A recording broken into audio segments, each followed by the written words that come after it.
आज के आधुनिक समय में जहां हम नारी सशक्तिकरण की बात करते हैं, आदमी और औरत को एक समान अधिकार देने की बात करते हैं, वहीं आज भी औरतें सिर्फ घर के बाहर ही नहीं बल्कि चार दीवारी में भी अपने ही घरों में कई कारणों की वजह से घरेलू हिंसा का शिकार बनती हैं। कभी सास ससुर के द्वारा तो कभी उस व्यक्ति के द्वारा जिसके साथ अग्नि के 7 फेरे लेकर जिंदगी भर सुरक्षा के आश्वासन के साथ एक औरत अपने ससुराल में कदम रखती है। हिंसा के कारण तो तमाम हैं, लेकिन एक शोध बहुत ही चौंकाने वाला है जिसके मुताबिक हमारे देश में 57% लड़के ऐसा समझते हैं, सोचते हैं कि अपनी पत्नी पर हाथ उठाना जायज है। ये शर्मनाक तो है ही, लेकिन साथ साथ ऐसे विचार किन्होंने हैं? एक और शोध के मुताबिक हमारे देश में 70% महिलाएं कभी ना कभी अपनी जिंदगी में घरेलू हिंसा यानी डोमेस्टिक वायलेंस का शिकार बन चुकी हैं। उन्हीं में से एक थी विभा। लेकिन सवाल यह उठता है कि क्यों बनी विभा घरेलू हिंसा का शिकार और कैसे फंसी वो इन हैवानों के बीच? इन सारे सवालों का जवाब जानने के लिए हमें जाना पड़ेगा कुछ साल पहले, जब विभा स्कूल में पढ़ा करती थी।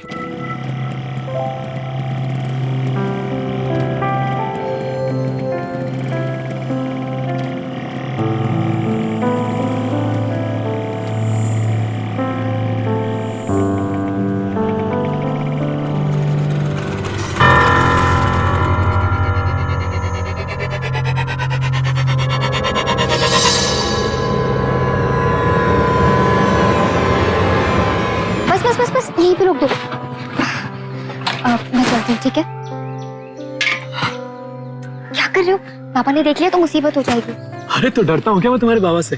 एक दिन उनके सामने तुम्हारा हाथ पकड़ कर लेकर जाऊंगा। अच्छा कल मिल रही हो ना? हाँ पापा, रोज तो मिलती हूँ। अब तुम जाओ यहाँ से। बाय।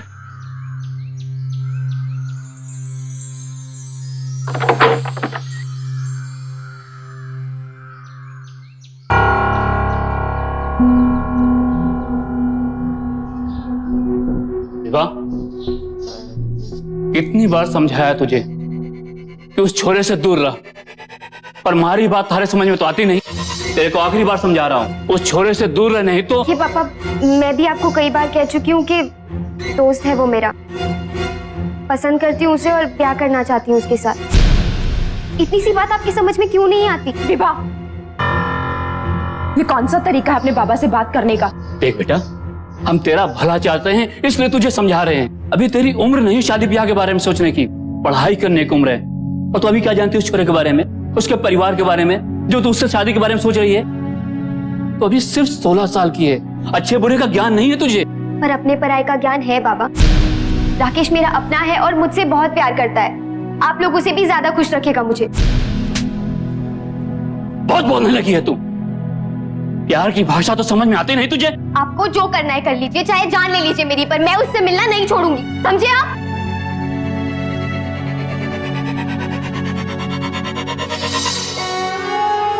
मुझे विवाह पे हाथ नहीं उठाना चाहिए था।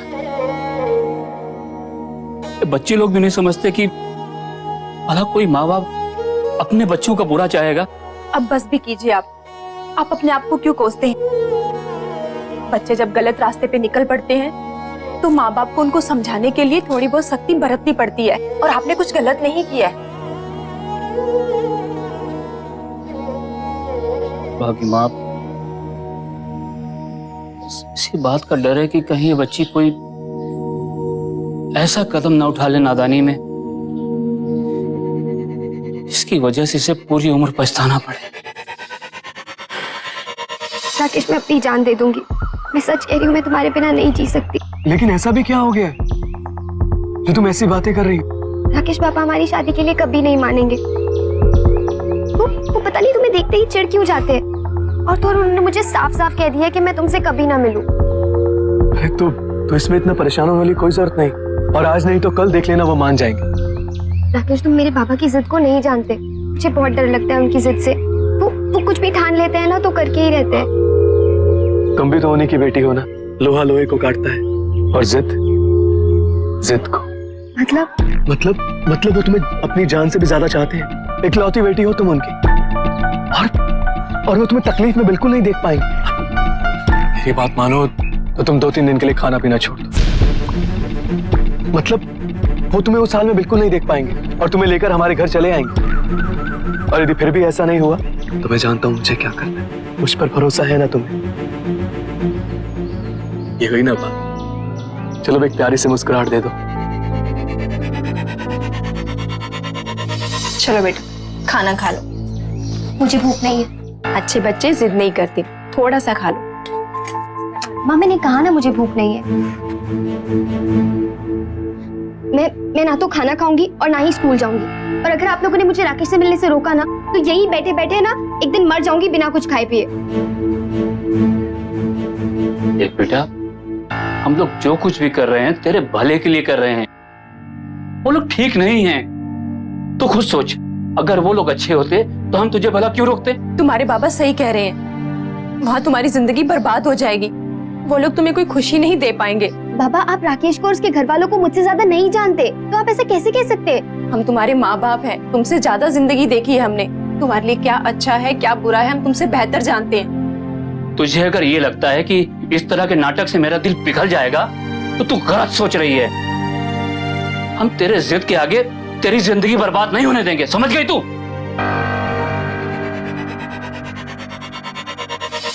हम सब किशोर अवस्था के उस पड़ाव से गुजर चुके हैं जहां बच्चों को लगता है कि जो वो कर रहे हैं वही सही है और सारी दुनिया उनकी दुश्मन। खास करके उनके माता पिता। माता पिता की रोक टोक इस नाजुक उम्र में दुश्मन की तरह नजर आती है। लेकिन बच्चे ये भूल जाते हैं कि माँ बाप सिर्फ अपने बच्चों को गलत रास्तों और गलत फैसलों से बचाना चाहते हैं। इसमें माँ बाप का कोई अपना स्वार्थ नहीं होता। वो सिर्फ और सिर्फ अपने बच्चों की भलाई चाहते हैं। लेकिन बच्चों को अपनी नादानी में ये बात समझ में नहीं आती। विभा भी उम्र के एक ऐसे ही पड़ाव से गुजर रही थी, लेकिन वो जानती थी कि उसके पिता की जिद के सामने उसकी जिद नहीं चल पाएगी। इसलिए वो कई दिनों तक राकेश से नहीं मिली, यहां तक कि उसने घर से बाहर कदम तक नहीं रखा। अब ना ही विभा को अपने माता पिता से थी कोई शिकायत और ना ही उन्हें विभा से कोई नाराजगी। नमस्ते चाचा जी। अरे नमस्ते बेटा, कैसी हो? बस ठीक। चाचा जी क्या विभा आज भी स्कूल नहीं आएगी? क्यों नहीं आएगी? क्योंकि वो बहुत दिनों से स्कूल नहीं जा रही है ना, इसलिए। ओ बेटा, उसकी तबीयत ठीक नहीं थी ना, इसलिए। विभा बेटा, कहाँ हो तुम? देखो संगीता आई स्कूल जाने के लिए, जल्दी आओ। आई बाबा। अरे सॉरी, तैयार होने में ना थोड़ा समय लग गया। पापा हम चलते हैं। चलो। हाँ बेटा।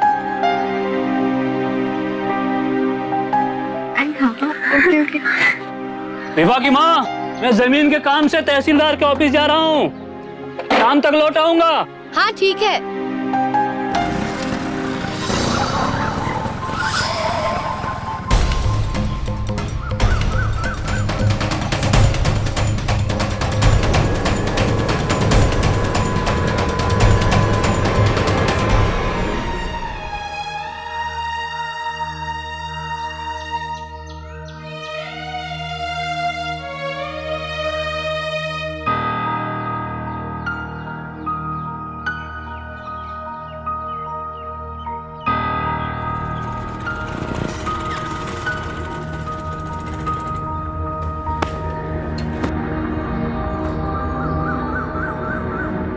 क्या हुआ विभा की माँ, बाहर क्यों खड़ी हो? सुनिए जी, वो विभा।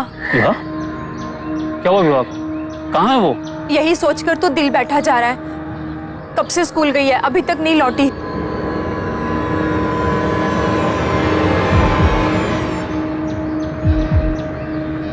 चाचा जी वो क्या है? और तुम इतनी घबराई हुई क्यों लग रही हो? बोलती क्यों नहीं बेटा? विभा कहाँ है? कुछ लोग कार से आए और वो विभा को लेकर चले गए। कौन थे वो लोग? तुम उनमें से किसी को जानती हो? नहीं, कौन होंगे वो लोग? और हमारी बेटी को कहाँ ले गए होंगे? अब क्या होगा? मुझे सब समझ में आ गया कौन थे वो लोग। तुम घर पहुंचो, मैं अभी विभा को लेकर आता हूँ।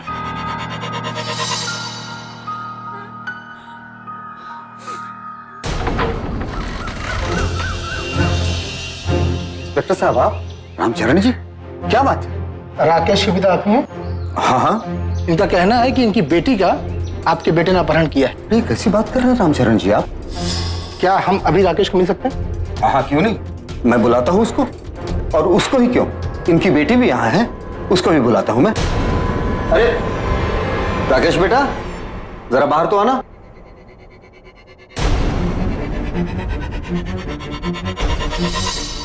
ये देखिए जी हमारा बेटा राकेश, और ये मेरी बहू यानी इनकी बेटी विभा।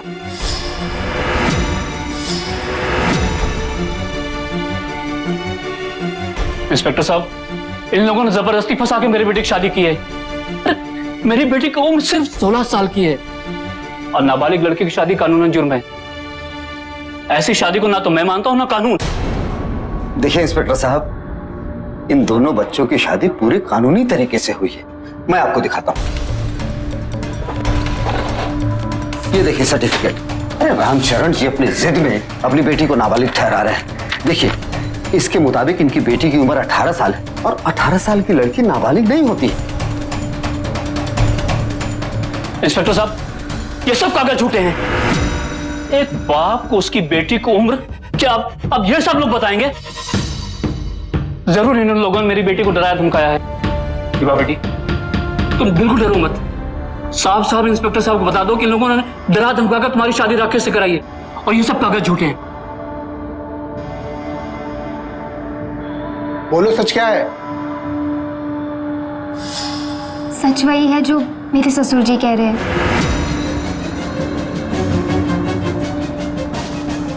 मुझे यहाँ पर से किसी ने भी किसी भी बात के लिए बहलाया फुसलाया नहीं है और राकेश से मैंने अपनी मर्जी से शादी की है। देखो रामचरण, कैसे बाप तुम जो अपने बच्चों की खुशियां नहीं देखी जा रही है तुमसे। अब गुस्सा वुस्सा छोड़कर आशीर्वाद दो। चलो बच्चों, पांव छुओ। चलो।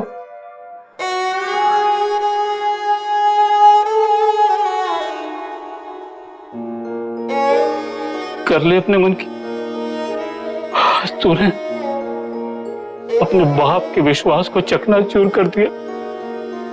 एक बाप होने के नाते बस बेटा ये कह सकता हूं कि खुश रहो।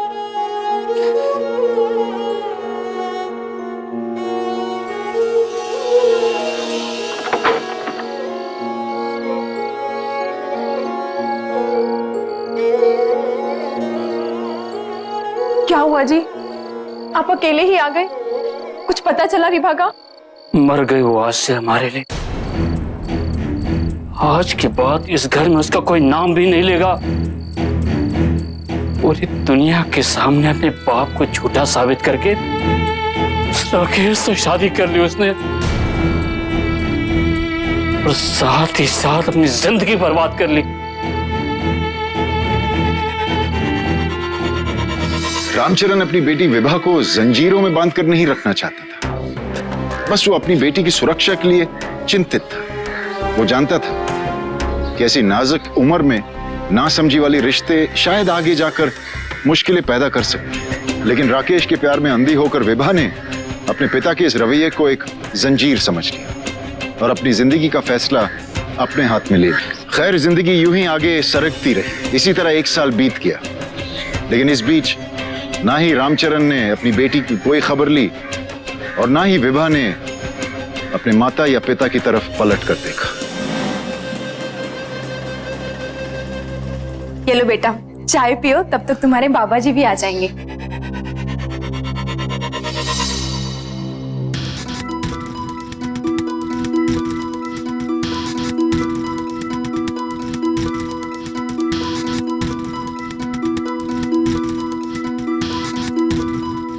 जी प्रणाम।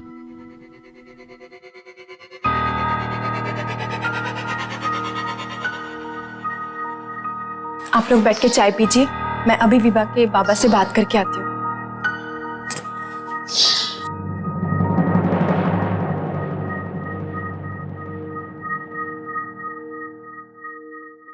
कुछ बात किए बिना कुछ कहे वहां से क्यों चले आए? 1 साल बाद बेटी घर आई है। अब वो मेरी बेटी नहीं है।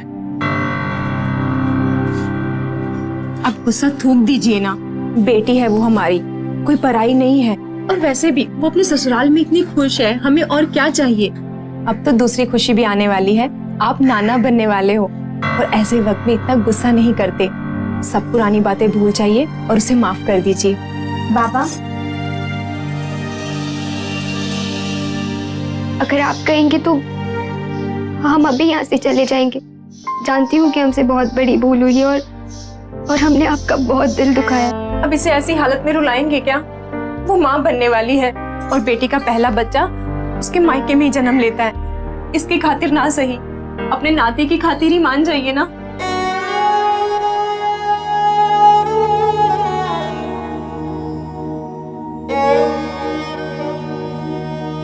बच्चे चाहे कितनी भी गलतियां कर ले, माँ बाप आखिरकार अपने प्यार के सामने हार मान ही लेते हैं, अपने बच्चे को गले लगा लेते हैं। सुबह का भूला अगर शाम को वापस लौट आए तो उसे भूला नहीं कहा जाता। रामचरण ने भी ऐसा ही किया, उसने विभा को माफ कर दिया। मुबारक हो रामचरण जी, बेटा हुआ है। धन्यवाद धन्यवाद। विभा की माँ, मैं जल्दी से ये खुशखबरी दामाद जी को देता हूँ।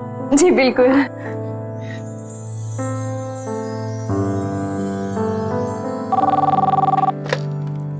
हेलो।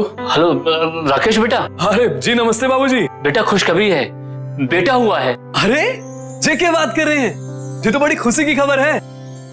आप विभा का और बेटे का ख्याल रखिए, हम कल आते हैं उनको लेने। जी नमस्ते।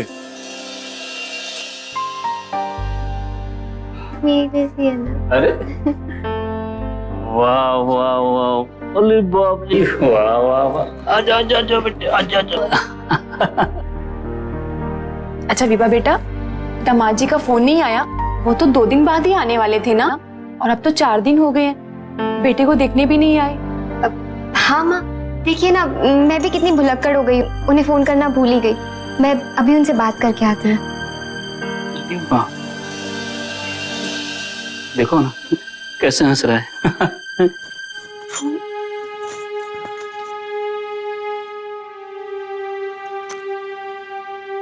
हेलो। हाँ क्या हुआ, बात होगी अपने बाबा से? तैयार है ना वो? जी वो मैं।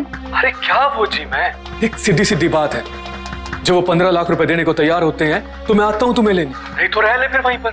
देखिए मैंने बाबा से बात की है, लेकिन अरे लेकिन वेकिन कुछ ना है, एकदम साफ सीधी सी बात है। जो तय हुआ था, जब तक वो काम नहीं होता मैं नहीं आ सकता तुम्हें लेने। अपने बाबा से पैसे की खातिर बोल, और जब वो तैयार हो जाएं मुझे खुशखबरी दे देना।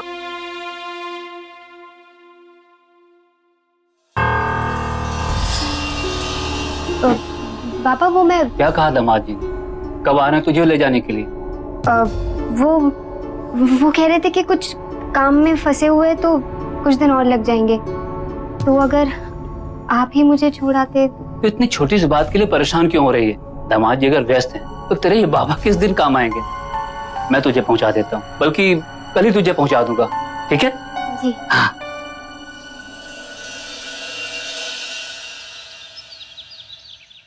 आओ बेटे।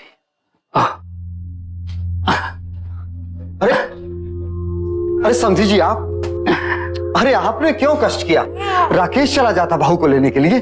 विभा ने बताया कि दामाद जी कहीं काम में फंसे हुए हैं। मैंने कहा कोई बात नहीं, मैं ही से पहुंचा आता हूँ, इसी बहाने कम से कम आप लोगों के दर्शन हो जाएंगे। ये तो बहुत अच्छा किया आपने, हम भी पोते का मुंह देखने के लिए तरस गए थे। अरे राकेश की माँ, अरे देखो बहू आई है और साथ में लल्ला को भी लाई है। और अरे खुश रहो बेटा। जरा मुझे भी तो देखने दीजिए लल्ला को। अरे, कितना प्यारा बेटा है, बिल्कुल अपनी माँ के जैसा है। राकेश देख तो, है ना बिल्कुल विभा जैसे नैनक्श।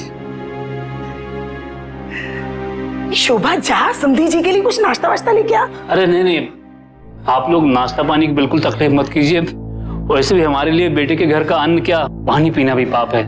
अच्छा नमस्ते। अच्छा बेटी ध्यान रखना।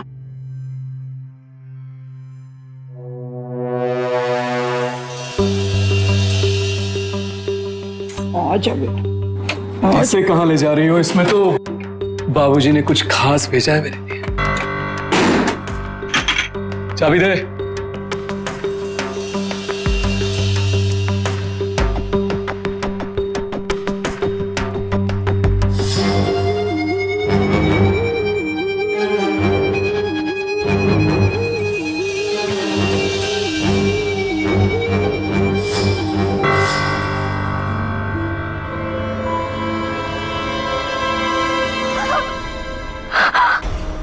खाली हाथ चली आई? मैंने कहा बाबा से, पर उन्होंने साफ मना कर दिया। उन्होंने कहा अपनी अपनी मर्जी से शादी की है तो एक पैसा नहीं मिलेगा। देगा तो उसका बाप भी। तेरे बाप ने अभी हमारा प्यार देखा है, हमारी मार नहीं देखी है। किससे कैसे पैसा निकलवाना है ये हम अच्छी तरह से जानते हैं। ले जा बेटा इसे अंदर, ले जा। भगवान की कृपा है हमारी विभा पर, जो उसे इतना अच्छा ससुराल और इतना भला पति मिला। आप तो खामखाई डरते थे राकेश से। सही कह रही हो विभा की माँ। अच्छा हुआ जो मेरा अंदाजा गलत निकला। बड़े भले लोग हैं सब, और राकेश को भी दामाद के रूप में पाकर मेरे जी को बहुत तसल्ली हो गई। बेटी अपने ससुराल में खुश है, इससे ज्यादा और क्या चाहिए था मुझे। सही कहा आपने।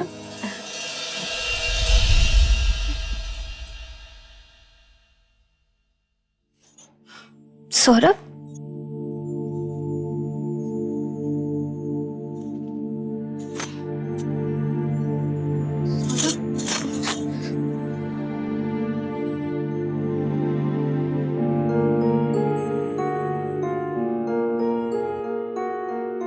लाइए इसे मुझे दे दीजिए, मैं दूध पिला देती हूँ, भूखा होगा बेचारा। रहने दे, कोई जरूरत नहीं है ममता झाड़ने की। इसका पेट भरा हुआ है और तू तो इससे दूर ही रहना। जा पहले अपने बाप से जाके कह जो रुपए मंगवाए थे वो भिजवा दें, वरना शक्ल देखने के लिए तरस जाएगी अपने बच्चे की। चल शोभा, बच्चे को लेके अंदर चल।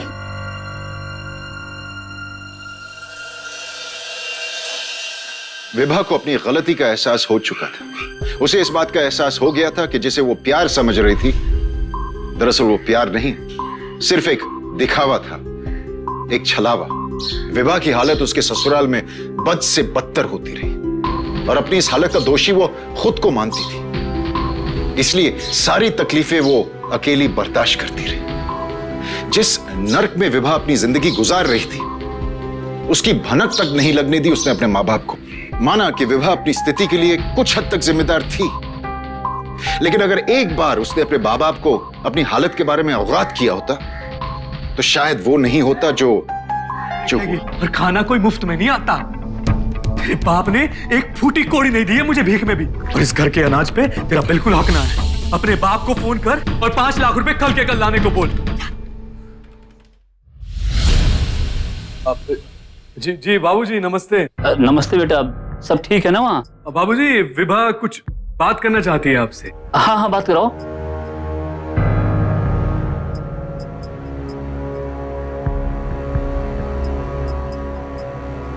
अरे विभा बेटा, हेलो। हाँ बाबा, बाबा मैंने आपसे जो कहा था उसका इंतजाम होगा? हाँ वो थोड़ी जरूरत थी यहाँ पर, इसलिए तो जितनी होंगे चलेगा। नमस्ते। क्या हुआ? क्या कहा तेरे बाप ने? उन्होंने कहा कि वो पैसे नहीं देंगे। नहीं दे सकते? मर यहाँ पर हरामखोर।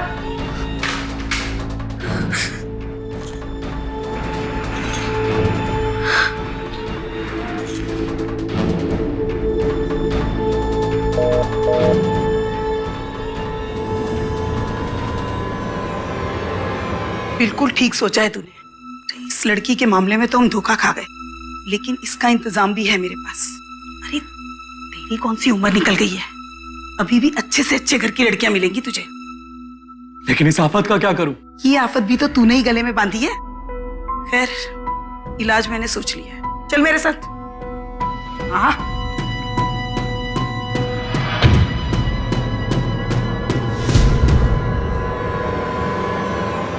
चलो माँ जी, ऊपर चल।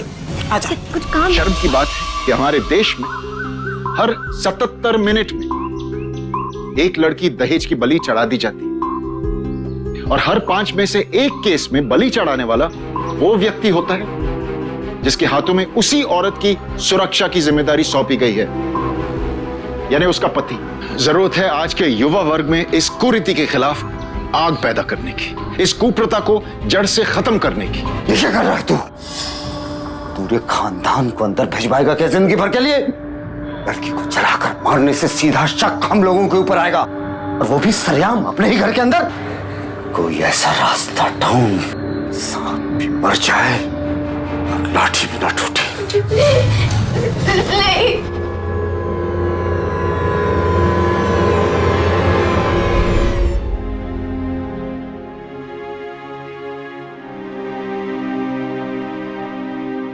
सुनिए जी, विभा की कोई खबर ही नहीं आई।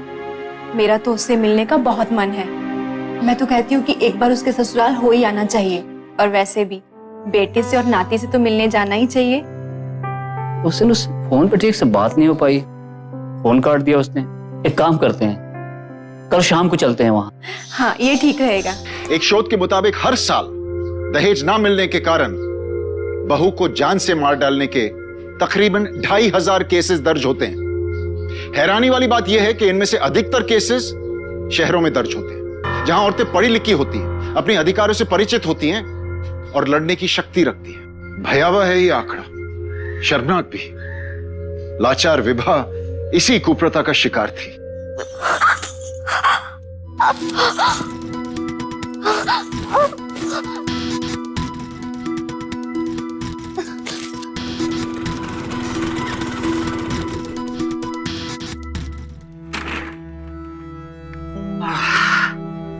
आओ भी फातिमा।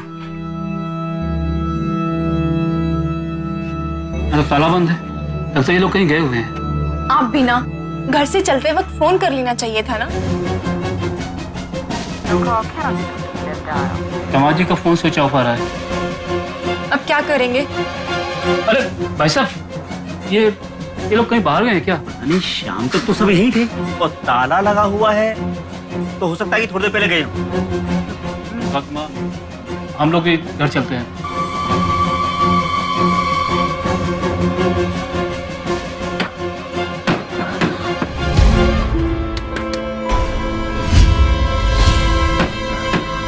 लगता कोई अंदर है। ये लोग तो ताला बंद कर गए हैं, फिर अंदर किसने बंद किया है? ताला तोड़ कर देखो। मिला?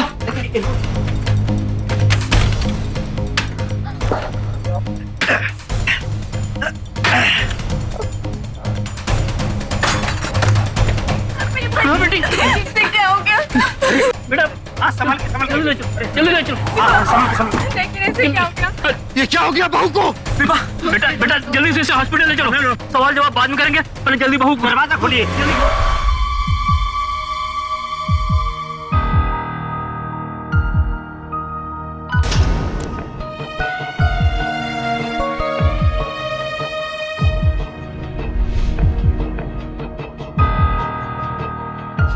पेशेंट के हस्बैंड आप ही हैं? जी डॉक्टर। डॉक्टर साहब, एक मिनट। कोई परेशानी है क्या डॉक्टर साहब? लड़की ने फिनाइल पी है। ये बात अपने तक सीमित रखिएगा डॉक्टर साहब। जरा सी बात पर लड़ झगड़ के उसने ये सब कर लिया। आपकी रिपोर्ट से हम शरीफ लोग फंस जाएंगे। सास ससुर को घसीट लिया जाता है। आप बात समझ रहे हैं ना? ये बहुत मुश्किल काम है। मुश्किल तो है, लेकिन इस मुश्किल काम को आप आसान बना सकते हैं। देखिए, मना मत कीजिएगा डॉक्टर साहब। वैसे बचने की उम्मीद है कि नहीं? आप लोग समय पर उसे ले आए, चिंता मत कीजिए, हम उसे बचाने की पूरी कोशिश करेंगे। जहां पैसों के लिए एक इंसान की जान की परवाह नहीं की जाती, वहां किसी का जमीर खरीदना कौन सी बड़ी बात है। दहेज उत्पीड़न के ऐसे तमाम केसेस सामने आते हैं जहां किसी औरत को जहर देकर मारने की कोशिश की गई है, जलाकर मारने की कोशिश, या फिर किसी और तरीके से उसकी जान लेने की कोशिश की गई। अफसोस की बात यह है कि अक्सर ऐसे केसेस में सबूत की कमी की वजह से इन केसेस को आत्महत्या या फिर एक्सीडेंट का नाम देकर बंद किया जाता है। तहकीकात आगे और नहीं बढ़ सकती। यहां भी चंद पैसों की लालच में आकर कोई और नहीं, एक डॉक्टर ने अपनी जमीर को ताक पर रखकर इस केस को फूड पॉइजनिंग का नाम दे दिया। लेकिन दोस्तों, सच तो सच होता है, कितना भी छुपाओ छुपता नहीं। बस उसे खोजने के लिए एक नजर चाहिए, और शायद अब रामचरण को वो नजर मिल गई थी, क्योंकि उसकी आंखें वो देखने लगी जो शायद बाकी लोग महसूस भी नहीं कर पा रहे थे।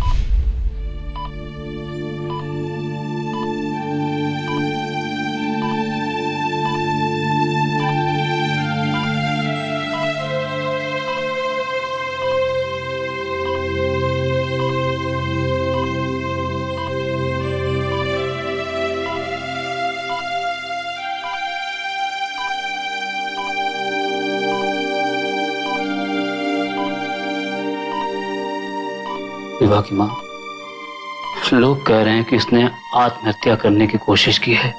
डॉक्टर कह रहे हैं कि इसकी ये हालत खराब खाना खाने की वजह से हुई है। लेकिन मेरा मन कहता है कि बात कुछ और है। सच वो नहीं है जो लोग हमें दिखा रहे हैं, बल्कि सच वो है जो हमसे छिपाया जा रहा है। ये आप क्या कह रहे हैं? और आपको ऐसा क्यों लगता है कि हमारी विवाह के साथ कुछ गलत हुआ है? विवाह की माँ,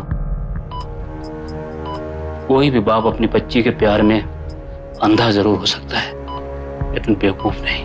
वो लोग जब पिक्चर देखने गए थे तो घर के बाहर ताला लगा के क्यों गए थे, जबकि उन्हें अच्छी तरह से पता था कि हमारी विवाह घर में। कोई ना कोई बात तो जरूर है। वो बात क्या है, इसका पता मैं जरूर लगा के रहूंगा। आप तो पड़ोस में ही रहते हैं, घर में आना जाना लगा ही रहता होगा। आपको तो पक्का ही पता होगा कि घर में क्या चल रहा था। अब भी किसी बेटी के बाप हैं, भगवान न करे किसी भी बेटी की हालत ऐसी हो जैसी आज मेरी बेटी की हुई है। क्योंकि मेरा मन बिल्कुल नहीं मानता कि सिर्फ खराब खाना खाने की वजह से मेरी बेटी की हालत ऐसी हुई। सच बोलन की बात तो यूं है कि थारी छोरी को बहुत दुखी रखते थे ये लोग, बहुत दुखी रखते थे। कभी कभी तो रात को रोने चीखने चिल्लाने की आवाज आती थी। जरूर उसको मारते पीटते होंगे ये लोग। खाने तक को तरस जाती थी वो। एक बार उसने मेरे घर पे खाना खाया, इस वजह से राकेश ने हमसे बात तक करना बंद कर दिया। मेरी समझ में एक बात नहीं आती कि तुम लोग शुरू में ही कोई एक्शन क्यों नहीं लेते। अगर ऐसा केस था तो तुम्हें पुलिस की मदद लेनी चाहिए। तो इतना बड़ा केस बनता, तुम्हारी बेटी पर अत्याचार करने के जुर्म में पूरा परिवार अब तक अंदर होता। हमें खुद इसके बारे में कुछ पता नहीं था तो हम आपको कहां से खबर करते। हमारी बेटी ने भी इसके बारे में पहले कुछ नहीं बताया। पहले बता तो आज उसकी ये हालत। चलिए पानी लीजिए।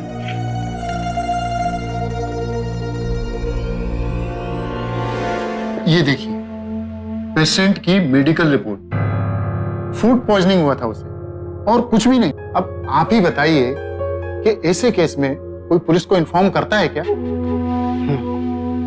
आपकी रिपोर्ट क्या कहती है और वो लड़की होश में आने के बाद क्या रिपोर्ट देती? ये दोनों मैच खा गए तो ठीक है, वरना मुझे आपको दोबारा मिलना पड़ेगा।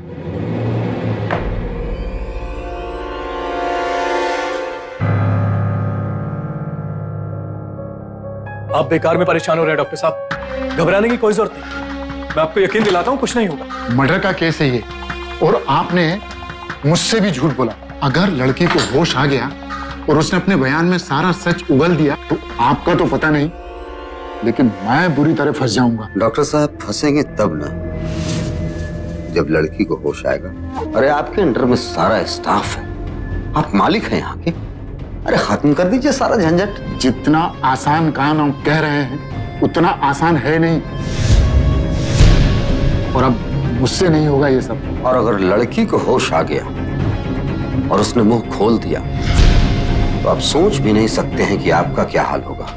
डॉक्टर साहब आप बस हमारा रास्ता साफ कर दीजिए, उससे अपने रास्ते से हम साफ कर देंगे।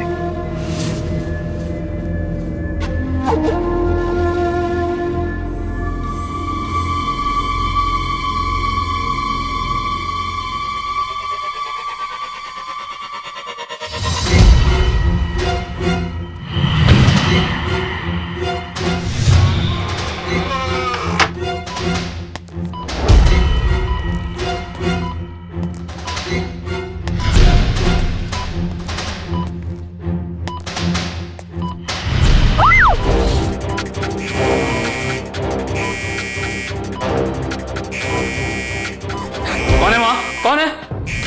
कौन तू? राकेश तू? तुझे अगर जिंदगी भर मैंने चक्की में पिसवाया ना जेल की काल कोठरी में तो मेरा नाम बता देना तू। चल तू चल। देखिए अब आपको डरने की कोई जरूरत नहीं, पुलिस आपके साथ में। अब बिना डरे हुए सारी बातें बताइए कि आपके ससुराल वालों ने आपके साथ कैसा सलूक किया और आपकी इस हालत के लिए कौन कौन लोग जिम्मेदार हैं। बोलो बेटा।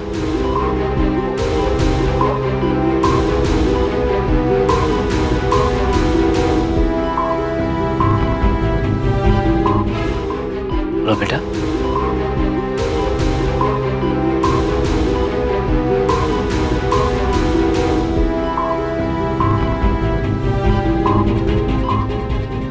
इंस्पेक्टर साहब, इससे तो बोला ही नहीं जा रहा है। ठीक है, हम रिपोर्ट लिखवा लेते हैं इनसे। आप रिपोर्ट तो लिख के दे सकते हैं ना?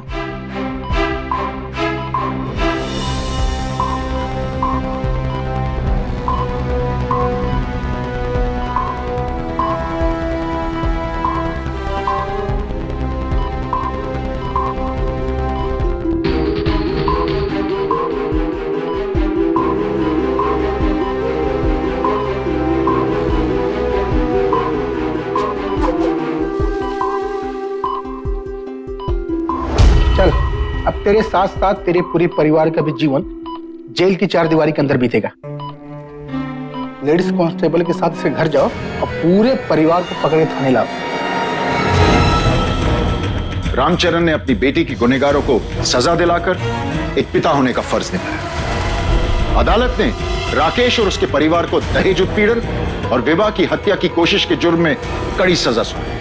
पैसों की लालच में आकर गलत रिपोर्ट बनाने के अपराध में उस डॉक्टर के लाइसेंस को रद्द किया गया और उसे सजा भी सुनाई गई। विभा को इंसाफ मिलने के साथ साथ रोज की यातनाओं से भी छुटकारा मिला। याद रखिए दोस्तों, दहेज हमारे समाज पर एक काला धब्बा है जिसे मिटाकर ही एक उज्जवल समाज का निर्माण संभव है। दहेज लेना तो गलत है, गुनाह है, लेकिन दोस्तों दहेज देना भी उतना ही गलत है, क्योंकि दहेज देकर हम इस कुप्रथा को बढ़ावा देते हैं। महिलाओं की सुरक्षा के लिए दहेज उत्पीड़न के खिलाफ सरकार ने आईपीसी सेक्शन 498A और सेक्शन 406 लागू की हुई है, जिसके तहत दोषी पाए जाने पर 3 साल कैद की सजा सुनाई जा सकती है। और अगर पीड़ित महिला की मौत हो जाती है तो सेक्शन 304B के तहत आजीवन कारावास की सजा सुनाई जा सकती है। लेकिन विनम्रना है, कई बार ऐसे केसेस में समाज के नाम पर या फिर अपनी बेटी की शादीशुदा जिंदगी को बचाने के नाम पर मैके वाले पीछे हट जाते हैं।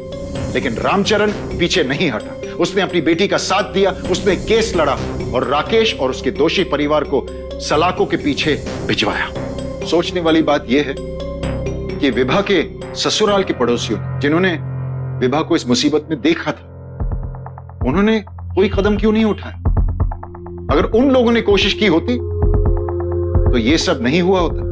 इसलिए दोस्तों, सावधान इंडिया की पूरी टीम की तरफ से आप सबसे गुजारिश, अगर आपके आसपास विभा जैसी औरत हो तो चुप मत रहिए, आवाज उठाइए, अनदेखा मत कीजिए, फौरन ही नजदीकी पुलिस स्टेशन में जाकर रिपोर्ट कीजिए।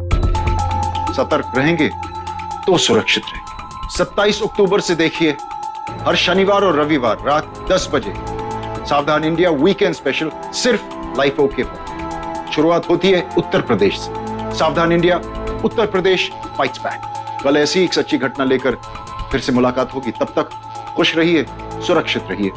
सावधान इंडिया, इंडिया फाइट बैक। नमस्कार।